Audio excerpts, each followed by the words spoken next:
Salve, salve, gente boa! E aí, tudo bem? Seja bem-vindo, muito bem-vindo ao canal. Nesse vídeo falaremos a respeito do seguinte: a mulher, a meretriz, a imitação fajuta da besta. Fica comigo até o final aí, vamos junto!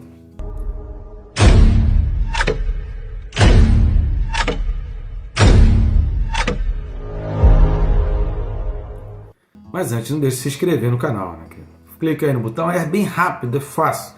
Você vai clicar no botão inscrever-se, aproveita e clica no sininho.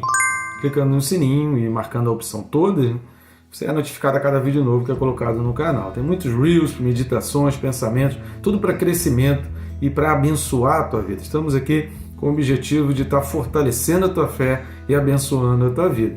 Então, se você quer fortalecer a fé e abençoar a vida de outras pessoas também, nos ajude nessa tarefa, curtindo, comentando e compartilhando. Compartilhando, querido, esse vídeo, você joga aí nas suas redes sociais, nos seus grupos de WhatsApp, e você nos ajuda a levar a palavra de Deus onde nem eu e nem o YouTube conseguiríamos alcançar. Curtindo e comentando, o YouTube faz isso de maneira orgânica, e aí compartilhando você soma nessa tarefa, nessa missão nossa. Estamos aqui sem nenhuma remuneração, sem nenhuma ajuda de instituição, e o chamado de Deus é para estar abençoando e fortalecendo a fé, já que a palavra de Deus gera sempre ânimo, força e fé. Então vamos junto nessa tarefa? Eu conto contigo nessa missão dada por Jesus Cristo. Então vamos lá, o texto desse vídeo, Apocalipse capítulo 17, e os versículos são 1 e 2.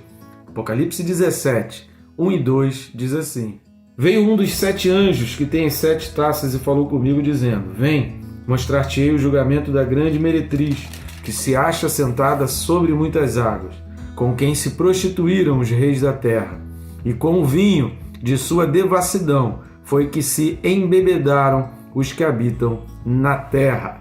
Amém? Então aqui a gente começa a falar a respeito dessa mulher, a gente começa a falar da grande Babilônia, a gente começa a falar da meretriz, e a gente vai entrar em mais detalhes que a gente não falou nos vídeos passados. Mas eu recomendo a você assistir principalmente os vídeos correspondentes aos flagelos, todos os vídeos correspondentes aos flagelos, e em cada vídeo desse a gente menciona outros vídeos que vão complementar. Nunca tire sua conclusão em cima de um único vídeo, porque há sempre informações, afinal de contas, querido, uma coisa precisa estar bem firme na nossa mente: a Bíblia explica a própria Bíblia. Então, se você quer aprender a Bíblia, há vários outros textos bíblicos que vão explicar aquele texto.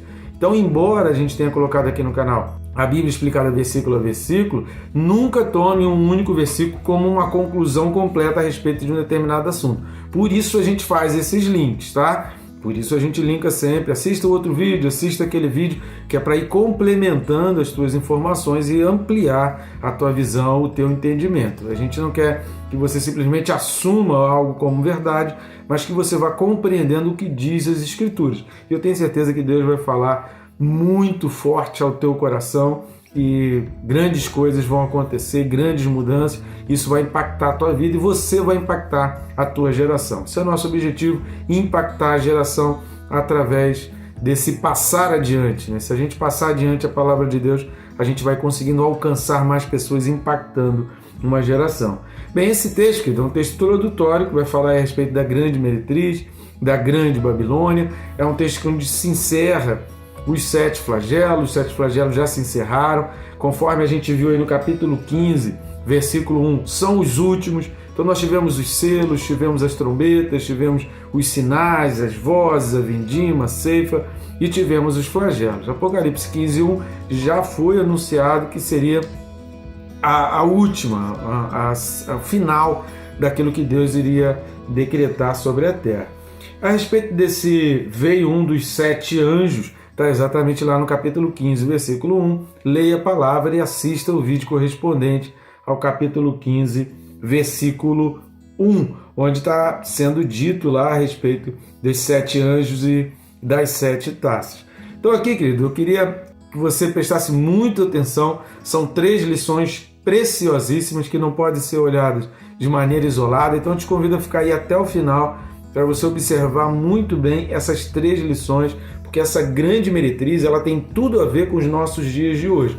Eu vou simplesmente explicar a Bíblia e eu tenho certeza que Deus vai trazer à tua mente coisas que você já está vendo hoje, coisas que você já está vivenciando e coisas que você já está presenciando. Se você é uma pessoa que não é fechada dentro do seu mundinho, se você é uma pessoa conectada com o mundo, se você é uma pessoa que observa, que lê noticiários verdadeiros, não essa mídia, esse consórcio de mídia fajuto que a gente tem aí, que é só enganação e mentira essas mídias antigas, essas televisões mais antigas. Se você não acompanha isso, mas se você está por dentro, você olha noticiários, se você observa que as pessoas vão falando e você vai raciocinando, que a gente quer que você raciocine. Na minha época, quando eu era pequeno, tinha uma propaganda do Guaraná Antártica que era seja original. Então você precisa aprender a ser original, a ter o teu pensamento, a refletir, a posicionar, a pesquisar, a estudar, olhar a história, olhar o passado, porque olhando o passado a gente consegue entender muita coisa de hoje, e você tirando as tuas conclusões, não ficar sendo um papagaio repetindo o que o âncora daquele jornal ou que aquele repórter fica falando e você apenas repete, mas você não sabe nem o significado, né? Como muita gente ficou falando aí de máscara e não sabe nem para que serve a máscara, para que servia a máscara. Aí você via a gente caminhando sozinha, num lugar descampado, no meio do nada, ao ar livre, e a pessoa fazendo caminhada, passeando com um cachorro de máscara, ou seja, não entendeu nada para que serve a máscara, né? Qual o objetivo. Então simplesmente ficou repetindo e fazia coisas de maneira mecânica, sem nenhum raciocínio. Então a gente precisa usar mais a nossa mente. Esses 3 pontos são fundamentais para a gente discernir os nossos tempos e discernir o mundo ao nosso redor. Então vamos lá, o primeiro ponto. Então, quanto a esses 7 anjos, assista o vídeo correspondente a 15:1 e leia o texto de Apocalipse 15:1. Os anjos que têm as 7 taças, e falou com João dizendo o quê? Vem, mostrar-te-ei o julgamento da grande meretriz. Então a primeira coisa que a gente vai observar aqui, querido, é o julgamento. A gente precisa entender de uma vez por todas, tenta compreender isso, tenta passar isso adiante, querido, que não há nada que seja feito nesse mundo que vá ficar sem um julgamento.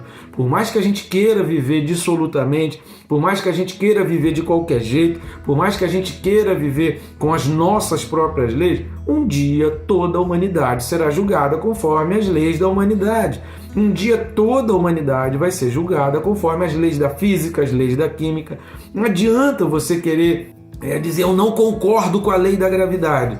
Se você se jogar, você vai se arrebentar. Se você pular de espinhadeiro, você vai se arrebentar, entendeu? Então assim, tem leis que não adianta querer lutar contra. É muita imaturidade, irresponsabilidade e muita insanidade você querer lutar contra as leis da física, a lei da gravidade, a lei da inércia, e você querer lutar contra as leis e os princípios de Deus. Mas, infelizmente, hoje o mundo está caminhando nessa direção e vai chegar um momento, como aqui em Apocalipse, a partir do capítulo 13, o mundo estará repleto dessas idiotices e desse pensar achando que podem fazer o que quiser e nunca serão julgados. A gente precisa entender que a Bíblia, o Apocalipse, é um livro para anunciar, para te precaver. Olha, cuidado, porque todas as coisas que você faz estão sendo vistas. Lembra? A gente já falou isso em vários vídeos. Tudo está sendo visto, tudo Deus está vendo. E o julgamento, ele vai acontecer.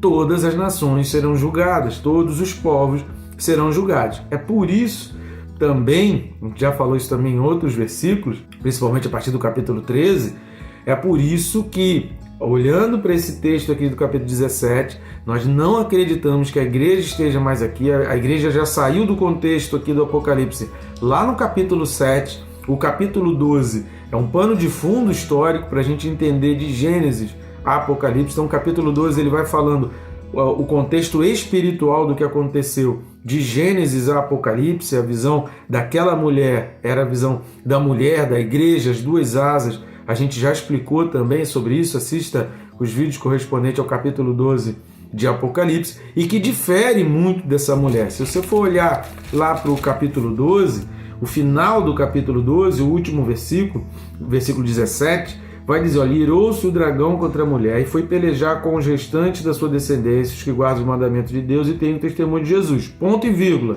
E se pôs em pé sobre a areia do mar. Quem se pôs em pé sobre a areia do mar? O dragão. Então, quem estava em pé lá sobre a areia do mar foi o dragão. E aí, no capítulo 13, vem então a besta que emerge do mar, porque o dragão, aquele que estava perseguindo a mulher, ele começa a se revoltar, conforme o versículo 12 de Apocalipse 12, ele vê que o tempo já está cessando, que ele tem pouco tempo agora, e aí ele começa, a besta que emerge do mar, a besta que emerge da terra, e ele começa com fúria a agir contra a terra. Então, aquela mulher é uma mulher diferente, e quem se posiciona sobre as areias do mar não é a mulher. A mulher fugiu para o deserto e está protegida. Quem está sobre a areia do mar é a besta. E aqui vai falar sobre essa questão do julgamento, que a gente precisa entender e diferenciar isso. A igreja não está mais aqui, e por isso que a gente entende, duas coisas que a gente entende. Uma é que a igreja não está mais presente aqui, e a outra é que essa geração que vai passar por todos esses flagelos e que vai presenciar isso tudo é a mesma geração que viu a igreja subir e que preferiu, escolheu não seguir a Cristo, como a gente tem visto, né? A gente tem feito evangelismo por aqui, às vezes você quer entregar um folheto, falar da palavra de Deus, a pessoa, não quero saber de Deus, não quero saber da palavra, não vem falar comigo. São escolhas das pessoas, a gente só precisa entender que cada escolha leva para um caminho, e cada caminho tem o seu destino final. Escolhendo a Cristo, o destino final é o céu, é o arrebatamento, é a glória, é o gozo, a felicidade, o prazer eterno.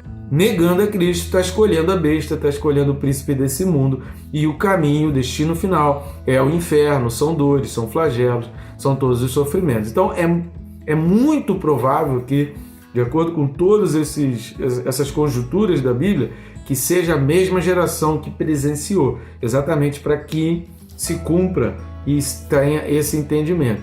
Então, tem gente que ainda pensa hoje que viver uma vida que não é santa. E esse texto aqui da meretriz, ele vai fazer muita oposição a Apocalipse 19, do 7 ao 9. O versículo 8, o final do versículo 8, tem algo que você pode marcar aí na tua Bíblia, que vai dizer que o linho finíssimo são os atos de justiça dos santos. E o versículo 9 vai falar, bem-aventurado aqueles que são chamados às ceias da borda do Cordeiro. Não basta ser chamado, tem que atender ao convite. Muitos são chamados, mas poucos resolvem atender ao convite e participar da festa. Tem gente que não quer participar da festa com Deus e quer participar da festa do mundo. São dois banquetes sendo oferecidos. Um para a glória eterna, para a vida eterna, para a alegria eterna. E o outro para o tormento eterno. Cada um faz aí então a sua escolha. Segunda coisa que a gente observa nesse texto, vamos dar uma lida lá em Mateus 24, 24. Um contexto onde Deus está falando exatamente da grande tribulação, né?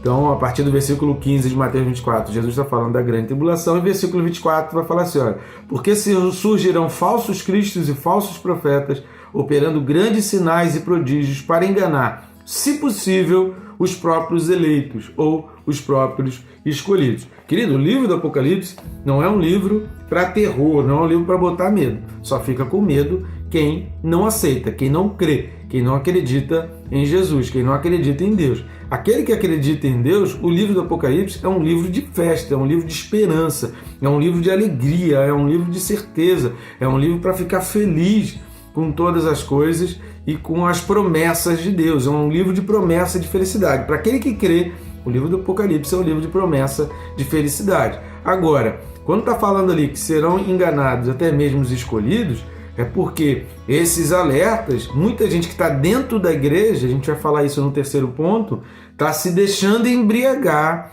com as ofertas, com as oferendas que a besta está fazendo pelo mundo. Então tem muita gente querendo viver dentro da igreja da mesma forma que está vivendo o mundo. Querido, tem algumas pessoas que falam assim, mas esse negócio de igreja preta é o mundo entrando dentro da igreja. Querido, a cor da parede da tua igreja, ela não vai importar. O que vai importar? A tua igreja fala a respeito de pecado? A tua igreja incentiva o casamento santo entre homem e mulher? A tua igreja, ela prega, anuncia e fala bastante que a união perfeita, de acordo com Deus, é a união que Deus aceita, a relação sexual aceita e legal perante Deus é a relação sexual do homem e da mulher durante o seu casamento. Qualquer coisa fora disso é relação sexual ilícita, bem descrita por Paulo em 1 Coríntios, capítulos 6 e 9, em Gálatas capítulo 5, está bem detalhado lá, Apocalipse capítulos 21 e 22.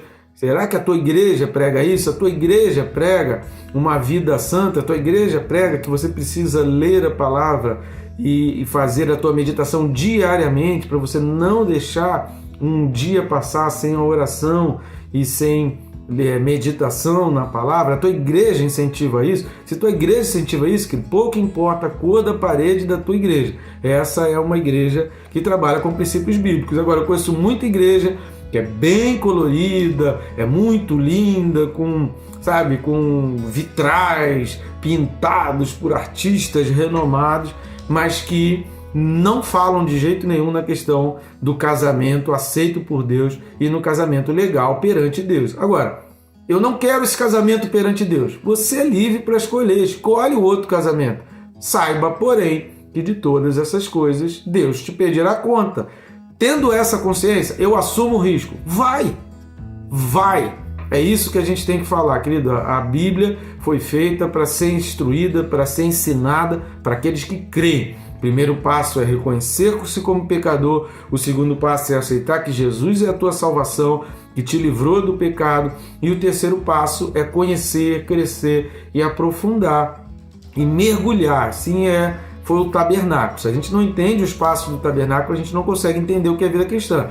Não quer aceitar as leis, não quer os mandamentos de Deus, escolhe o seu caminho oposto. Como o povo aqui de Apocalipse 16, 17, todos eles escolheram. O que a gente vai ver, isso aqui é profecia, isso aqui Deus está dizendo que vai acontecer, haverão multidões, que vai ter muita gente que vai escolher esse caminho. Então, ou você escolhe o caminho das multidões, ou você escolhe o caminho da porta estreita, que é apertadinho para passar, para seguir. Agora, tem muita gente que vivendo dentro da igreja e eu não aceito esse tipo de casamento, não é possível que casamento seja só entre homem e mulher, não é possível que a relação sexual seja só durante um casamento e seja só entre homem e mulher, eu quero outra coisa, eu quero viver, não é possível que não possa beber, não é possível que não possa usar droga, querido, vai, aí Mateus 24, você vai ser um daqueles que foi escolhido por Deus para estar no céu, mas que se deixou ludibriar e enganar pelo mundo. Ou seja, quem são os escolhidos? Quem são os eleitos? Aqueles que aceitam um convite da boda, como diz lá Apocalipse 19, de 7 a 9. Aqueles que ouvem o convite e dizem, eu quero. Aqueles que negam a si mesmo, toma a sua cruz e leva. É difícil, porque tomar a sua cruz? Porque carregar a cruz é pesado, é desgastante, é sofrível, mas você sabe aonde isso está te levando. A glória eterna, a vida eterna, a luz e a salvação de Deus. Agora, tem gente que prefere o caminho largo, festivo, colorido e cheio de pompas, de alegria, que vai conduzir à perdição eterna. Isso é palavra, eu só estou repetindo aqui versículo bíblico. Tudo que eu estou falando está escrito na Bíblia. Se você pegar uma frase minha e pesquisar no Google, você vai ver que existe um versículo bíblico relacionado a isso que eu estou falando. E o terceiro ponto, querido, que é muito importante para a gente entender o contexto desse mundo, está falando aí o seguinte: o julgamento da grande meretriz, que se acha sentado sobre muitas águas. Esse sobre muitas águas, o próprio texto você vai ver aí nos vídeos seguintes, que está falando de todas as nações, tribos, raças, né? Então está falando sobre muitas águas, é sobre toda a população da terra, todas as nações, todos os povos. Então vai ter muita gente seguindo isso. Com quem se prostituíram os reis da terra, e com o vinho de sua devassidão foi que se embebedaram os que habitam na terra. Querido, a terceira coisa que a gente vai frisar aqui é exatamente esse embebedar. Esse se embebedar aqui, que faz parte da prostituição, porque, querido, ninguém vive uma vida de prostituição sem álcool, sem drogas. Não tem como viver uma vida de prostituição abstendo-se de... É muito difícil. Você pode até citar aí, de repente pensar uma exceção ou outra. Mas eu gostaria de acompanhar assim para saber, porque uma coisa é o que a pessoa fala, outra coisa é o que a pessoa vive. Mas enfim, eu acredito que possa ter uma pessoa ou outra. Normalmente, querido, o padrão da humanidade é que uma coisa está ligada à outra. Então as bebidas, as drogas estão ligadas à prostituição, à lascívia, a uma vida sexual de imoralidade, uma vida sexual ilícita perante os padrões de Deus. Ilícita que eu estou falando perante os padrões de Deus, porque para o mundo muitas coisas já estão sendo legalizadas e já estão perante lei. Eu estava lendo esses dias que o Brasil é o segundo país mais promíscuo do mundo. A promiscuidade no mundo foi medida com base em relações sexuais antes do casamento, quantidade de parceiros sexuais por ano. Aí foi descoberto que o brasileiro tem em média 9 parceiros sexuais por ano, alguns têm 9 por mês, 9 por dia. Mas o Brasil só perde um pouco para a Austrália. O Brasil ficou atrás da Austrália. Então, numa pesquisa entre 45 países, o Brasil ficou em segundo lugar como o país mais promíscuo. Querido, essa promiscuidade, essa lascívia exagerada, essa pornografia e essa vida de relações sexuais ilícitas, isso não acontece do dia para a noite. Para o Brasil chegar a esse segundo lugar, são mais de 40 anos com isso sendo trabalhado nas gerações. Foram 2 gerações, o final de uma geração e o início de uma outra geração, sendo trabalhado isso na mente dos jovens, Começou ali nos adultos para que os pais pudessem trazer mais liberdade para os filhos, e os filhos que já nasceram com essa libertinagem, achando que era liberdade, acabaram se prostituindo. Aqui a gente vai ver ao longo dos próximos vídeos que vão ter 2 aspectos dessa prostituição. Tanto o sentido da humanidade, a humanidade que vai estar totalmente caída e imersa na promiscuidade, na lascívia, na pederastia, na pornografia e na vida sexual ilícita, conforme diz Paulo lá aos Gálatas. Assista os vídeos que a gente fala aí.